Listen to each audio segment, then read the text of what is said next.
Avant de commencer, je tenais à préciser que cette vidéo est une vidéo de mon ancienne chaîne que j'ai supprimée. Donc vu que je suis en période d'examen, je vous la partage histoire de ne pas laisser la chaîne inactive. Car oui, je suis un escroc, mais pas trop non plus. Sur ce, bonne vidéo les enfants. Oui, je sais, vous êtes pas des enfants, mais moi je veux connaître la fin de One Piece. Exactement, ceci est totalement hors sujet. Yo la famille, c'est Dazen alias l'escroc du game. On se retrouve aujourd'hui pour parler de 3 animés complètement badass. Comme je vous l'ai toujours dit, je suis très dur en matière d'animé. Donc ce que je vous présente, c'est que les animés que j'ai kiffé. Je vais pas vous présenter un animé que j'ai pas aimé. C'est comme si un lion miaulait. Désolé la famille, mais un lion ça miaule pas, ça aboie. Kakegurui. Il s'agit d'un anime sorti cette année. Là aussi encore une fois j'étais réticent car d'habitude je suis plutôt anime de combat. Mais franchement après visionnage l'ambiance des scènes est juste superbe. Yumeko Jabami est une fanasse de jeux de hasard entrant dans l'académie privée Iyako, abritant les étudiants les plus riches du Japon, qui sont évalués en fonction de leur performance de jeu de Paris, qui détermine leur statut à l'école et leur place au niveau de la hiérarchie. Et justement vu qu'il y a un classement, il y a des élèves en haut du classement, bah du coup il y a aussi des élèves en bas du classement. En gros, la politique de l'école, c'est plus t'as de dettes et plus t'es en bas du classement. Et les 100 derniers du classement possèdent le titre de MIC. En gros, ça devient des chiens. Et vu que les lois du pays ne s'appliquent pas à l'académie, vous vous en doutez, les MIC sont discriminés et traités d'esclaves par les élèves les mieux classés. Qu'est-ce que j'ai aimé dans cet animé? Bah déjà, je kiffe Yumeko. Elle a un putain de charisme. Au début, tu te dis qu'elle joue contre des adversaires fous. Jusqu'à ce que tu te rendes compte qu'en fait, elle est encore plus folle qu'eux. Au niveau de l'animation, le studio a vraiment bien fait son taf. C'est juste une des plus belles animations que j'ai pu voir jusqu'à présent. D'ailleurs, certains plans m'ont beaucoup fait penser à Monogatari. Et ils ont vraiment su nous faire ressentir un stress permanent à chaque jeu et je trouve que c'est un gros point positif que possède cet animé. Le seul point que je dirais négatif que j'aurais à dire, ça serait l'inutilité du personnage secondaire. Mais bon, on lui a sûrement fait de l'ombre pour se concentrer sur Yumeko, ce qui en soi n'est pas plus mal. Les gros points forts de cet animé sont donc l'animation, une des meilleures, le rythme mis en place dans les jeux avec les plans juste magnifiques, et bien entendu un personnage principal qui en jette tel un bébé sautant du 3e étage. Du 3e étage. Là, on va passer à un anime dont on ne parle pas assez à mon goût. Shokugeki no Soma. Mais quel est cet animé? Eh bien, Shokugeki no Soma est un animé de bouffe. Oui, c'est un animé de bouffe avec des personnages totalement badass. Je dirais même que l'anime en lui-même est guise de badassitude. Bon, là, vous devez vous foutre de ma gueule à dire qu'un animé de bouffe est badass. Et je vous comprends, car moi aussi, quand j'avais jamais regardé l'animé, je me demandais pourquoi les gens étaient autant hypés à propos d'un animé de bouffe. Mais franchement, je vous le dis haut et fort, cet animé est une dinguerie. Ça nous raconte l'histoire de Soma, étant cuisinier dans le petit restaurant de son père, qui va par la suite intégrer l'académie de cuisine la plus réputée dans le monde par le biais de son père. Soma est juste un génie en matière de cuisine, mais comme il ne vient pas d'une famille connue ou richissime, vous vous en douterez bien, les gens à première vue le voient comme un vulgaire roturier, donc le regardent de haut. Et c'est une chose qu'ils auraient dû s'abstenir de faire, car il va tous les remettre en place un par un. Les regards que font Soma sont juste oufissimes. Sans abuser, c'est mon deuxième personnage préféré tout animé confondu, au vu de l'incroyable badassitude du personnage. L'anime nous fait nous intéresser à la cuisine et nous présente ça sur plusieurs angles différents, à rythme différent, qui fait que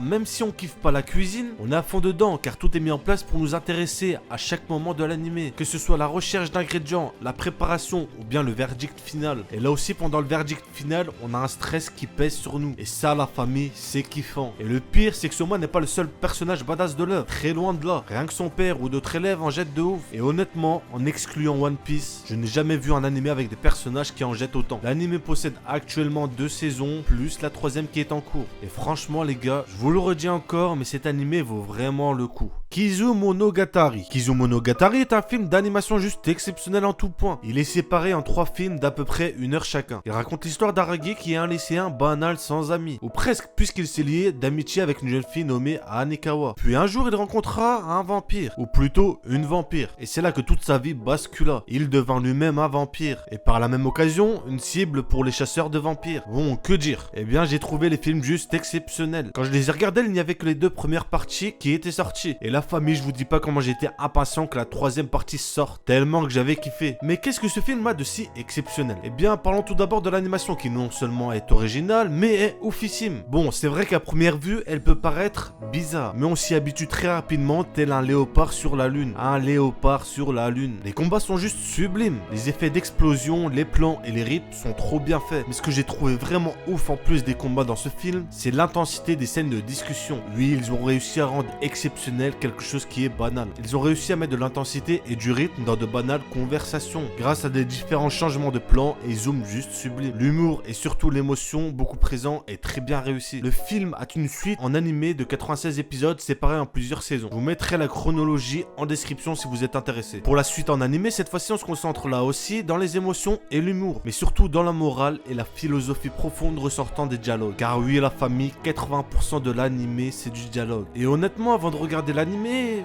vu que c'était pas mon type d'animé en général, je me suis dit que j'allais m'ennuyer. Mais pas du tout. C'était extrêmement bien rythmé. Et pour l'animation, vous verrez, elle est juste ahurissante. On arrive donc à la fin de la vidéo. J'espère que vous avez kiffé. N'hésitez pas à lâcher un petit like, ça fait toujours plaisir. Vous me proposez vous aussi des animés à voir. On se retrouve plus tard pour une prochaine vidéo. Mais n'oubliez pas, Daisen est un escroc. Sur ce, c'était Daisen. Je vous dis à la prochaine.